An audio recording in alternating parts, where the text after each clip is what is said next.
दाई माँ, इस बच्चे का अंतिम संस्कार इस प्रकार करो कि इसकी भनक भी किसी को ना मिले। ये हमारा आदेश है। ठीक है महाराज, मैं समझ गई।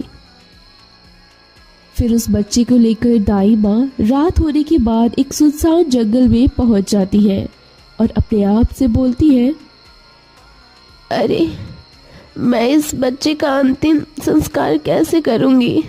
नहीं नहीं, ये मुझसे नहीं होगा। मैं इस बच्चे को यहाँ पर छोड़ देती हूँ। इसको कोई ना कोई जंगली जानवर खा ही जाएगा और किसी को पता भी नहीं चलेगा। फिर उस बच्चे को दाई माँ वही एक पेड़ के नीचे छोड़कर चली जाती है। फिर वहां अचानक से वही साधु प्रकट हो जाता है और उस बच्चे के गले में एक दिव्य लॉकेट को पहना देता है।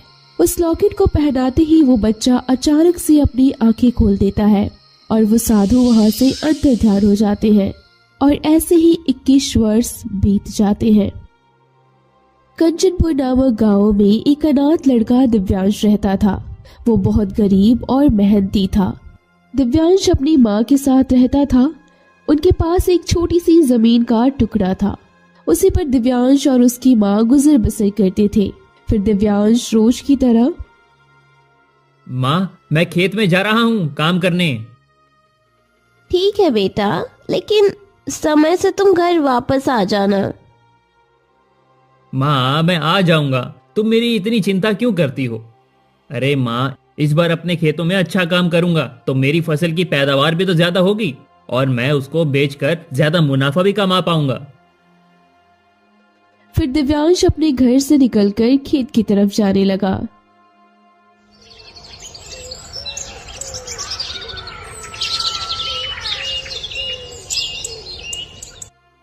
फिर दूसरे दिन गांव में खबर फैली कि राजा खुद अपनी रानी के साथ इस गांव का दौरा करने आ रहे हैं। वहीं दूसरी तरफ राजा, रानी और मंत्री सहित रथ पर सवार होकर दौरे के लिए निकल जाते हैं। ये रास्ता घने जंगलों से होकर गुजरता है। राजा, रानी और मंत्री जंगल के बीचों बीच में पहुंचते ही उनका रथ अचानक से रुक जाता है और वो साधु दिव्य रोशनी के साथ वहां प्रकट हो जाते हैं। आओ राजन, मैंने तुमसे कहा था कि ठीक 21 वर्षों बाद मैं तुमको यहीं पर मिलूंगा।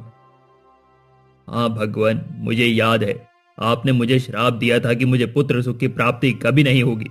भगवान, मेरे साथ ऐसा ही हुआ। हमारे यहाँ वर्षों पहले एक पुत्र हुआ था, वो भी मरा हुआ और आज तक हमारी गोद सूनी है। राजन, तुम्हारा पुत्र मरा नहीं है, वो जीवित है।